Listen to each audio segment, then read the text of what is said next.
अस्सलाम वालेकुम तमाम दोस्तों को। आप देख रहे हैं हमारा यूट्यूब चैनल। मैं हूं फैज़ान। चैनल को सब्सक्राइब करें और वीडियो को बिना स्किप किए मुकम्मल देखें। आज की वीडियो है ऑक्सीजन सेंसर पार्ट 2 है। ऑक्सीजन सेंसर पे डिटेल वीडियो है। पहले ऑक्सीजन सेंसर पे एक वीडियो अपलोड की थी, उस पर मेरे चैनल पे रिसेंटली चैनल बनाए सबसे ज़्यादा व्यूज़ थे, तो इसी बेस पे मैंने सोचा इस पे दोबारा वीडियो बना दूं। जिन दोस्तों को कॉन्सेप्ट क्लियर नहीं हुए मज़ीद थोड़ी इन्फॉर्मेशन ऐड कर दूं कि ऑक्सीजन सेंसर का क्या काम होता है और ख़राब होने पे ये क्या सिम्टम्स देगा, या ख़राब होने पे कौन से आपके जो गाड़ी है कोड जनरेट करेगी और क्या इसका सलूशन है, और इसका फ्यूल एवरेज पे सबसे इम्पोर्टेंट ये क्वेश्चन है क्या असर होगा। तो सबसे पहले बताता चलूँ कि हमारा जो इंजन है इसको चलने के लिए बिल्कुल परफेक्ट सिलेंडर की टाइमिंग दरकार होती है, परफेक्ट एयर फ्यूल मिक्सचर दरकार होता है, और परफेक्ट इसको जो हवा और पेट्रोल का मिक्सचर है उसको परफेक्ट टाइमिंग पे स्पार्क दरकार होता है जलाने के लिए। अगर तो ये तमाम चीज़ें परफेक्शन के साथ चल रही हैं तो हमारा इंजन बेहतरीन चलेगा। आपको ना उसमें फ्यूल एवरेज का कोई मसला आएगा, ना आपको कोई उसमें इंजन का मसला आएगा, ना कोई आपको पिकअप में मसला आएगा। लेकिन अगर इनमें से कोई एक चीज़ भी परफेक्शन से काम नहीं करेगी, लाइक कोई आपका अपना एयर इनटेक परफेक्ट नहीं हो रहा, आपका फ्यूल इंजेक्शन परफेक्ट नहीं हो रहा, तो इससे आपकी फ्यूल एवरेज डिस्टर्ब हो जाती है। जबकि आपको हमेशा 2 से 3 चीज़ें नॉर्मल होती हैं, हमेशा इनका खास ख्याल रखना चाहिए। बाकी कोई और भी इशू हो सकता है, आपके इंजन की लाइफ पूरी हो जाए तो फ्यूल एवरेज डेफिनेटली कम होगी, लेकिन नॉर्मली इंजन परफेक्ट होता है उसके बावजूद फ्यूल एवरेज कम हो जाती है। तो इसमें सबसे इम्पोर्टेंट रोल जो है, सबसे अहम रोल है वो कैटालिटिक कन्वर्टर का होता है। कैटालिटिक कन्वर्टर के बाद ऑक्सीजन सेंसर्स का होता है। तो कैटालिटिक कन्वर्टर पे डिटेल वीडियो ऑलरेडी है, दोबारा भी इंशाल्लाह उस पर भी अपलोड करेंगे वीडियोस। तो कैटालिटिक कन्वर्टर आपकी गाड़ी में लाजमी होना चाहिए। अगर तो आपकी गाड़ी में कैटालिटिक कन्वर्टर है, उसके अंदर उसकी जो जाली है उसका मटेरियल है वो मौजूद है, उसके बावजूद एवरेज कम हो रही है, तो आपके लिए ये बहुत इंपॉर्टेंट वीडियो है। ऑक्सीजन सेंसर जैसा कि इसके नाम से पता चल रहा है, इसका एक अल्टरनेटिव नाम भी है, उसको आप कहते हैं एयर फ्यूल रेशो सेंसर। तो जैसा कि इसके नाम से पता चल रहा है, जब आपकी गाड़ी में जो हवा और पेट्रोल का मिक्सचर जलता है, आपकी गाड़ी में पावर जनरेट होती है और गाड़ी चलती है। तो अगर आपकी गाड़ी में हवा और पेट्रोल का मिक्सचर परफेक्शन के साथ नहीं इनटेक होगा, नहीं पेट्रोल इंजेक्ट होगा, तो आपकी गाड़ी फ्यूल एवरेज डिस्टर्ब करेगी।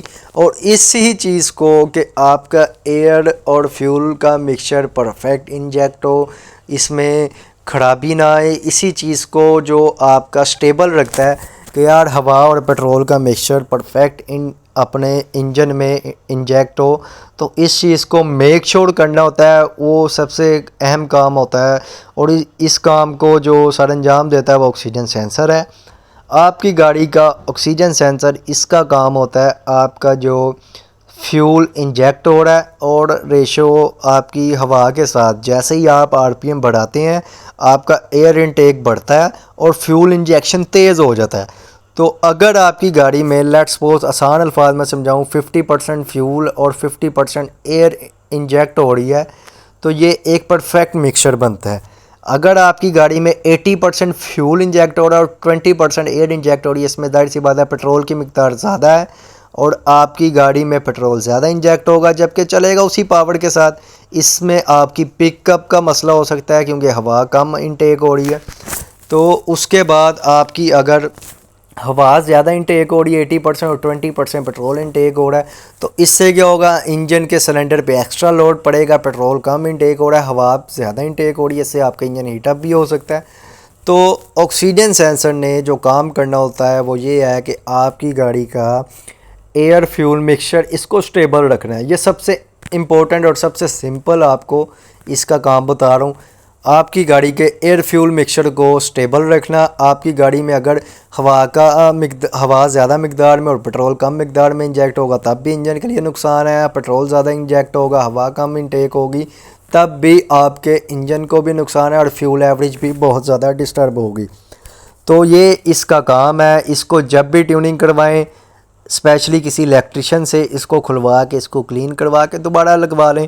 और अगर तो ऑक्सीजन सेंसर ख़राब है तो ये चंद कोड आपकी स्क्रीन पे नज़र आ रहे हैं, ये कोड जनरेट होंगे। इन कोड को आप सेव करके रख लें, या आप जब भी आपका चेक इंजन लाइट आए तब आप देखें जो भी कोड आए आप उसको गूगल भी कर सकते हैं आसानी के लिए। तो ये कुछ कोड हैं, इससे फर्दर भी कोई कोड आ सकता है, लेकिन नॉर्मली और ज़्यादातर यही कोड आते हैं। तो इनको आपने किस तरह सॉल्व करना है जब आपका ऑक्सीजन सेंसर का कोड आए। सबसे पहले इंपॉर्टेंट आपका अक्सर ये होता है ऑक्सीजन सेंसर ठीक होता है, बस उसके ऊपर कार्ड बनाई होती है, उसको खोल के अच्छी तरह साफ़ करें और उसका जो ग्रिप है वो मेक श्योर करें कि ग्रिप कहीं से भी उसकी कोई तार डिस्कनेक्ट तो नहीं है। ये एक अहम रोल है। उसके बाद आप दूसरे नंबर पे अगर आपका ऑक्सीजन सेंसर ये काम करने के बावजूद नहीं चल रहा, दोबारा 2 से 3 दिन बाद चेक इंजन लाइट आ जाती, तो आप ऑक्सीजन सेंसर को चेंज कर लें और कोई जेनवन, चाइना का नहीं, जेनवन कोई आपका इंजन के साथ जैपनीज़ ऑक्सीजन सेंसर जो लग के आता है ओरिजिनल, वो यूज़ करें और आपकी गाड़ी बिल्कुल परफेक्ट हो जाएगी। इसका ख़राब होने पे जो कोड आते हैं वो भी आपको मैंने बता दिए हैं। इसके अलावा फ़र्दर मज़ीद अगर आपको कोई पिकअप का इशू आ रहा है या बैड फ्यूल एवरेज का इशू आ रहा है ऑक्सीजन सेंसर के अलावा, तो वो आपकी चंद 2 से 3 चीज़ें हैं। सबसे पहले कैटालिटिक कन्वर्टर है, ये लाजमी चेक करवाएं। कैटालिटिक कन्वर्टर ख़राब होने पे आपकी गाड़ी का साउंड, फ्यूल एवरेज और पिकअप, ये तीनों चीज़ें ख़राब हो जाती हैं। उसके अलावा इग्निशन कॉइल्स हैं, स्पार्क प्लग हैं और फ्यूल इंजेक्टर। अगर आपका इंजन परफेक्ट है तो ये 3 से 4 चीज़ें ही रीज़न बनती हैं बैड फ्यूल एवरेज का। तो उम्मीद करता हूँ वीडियो पसंद आई होगी। चैनल को सब्सक्राइब करें और वीडियो में कमेंट करके लाजमी फ़ीडबैक दिया करें।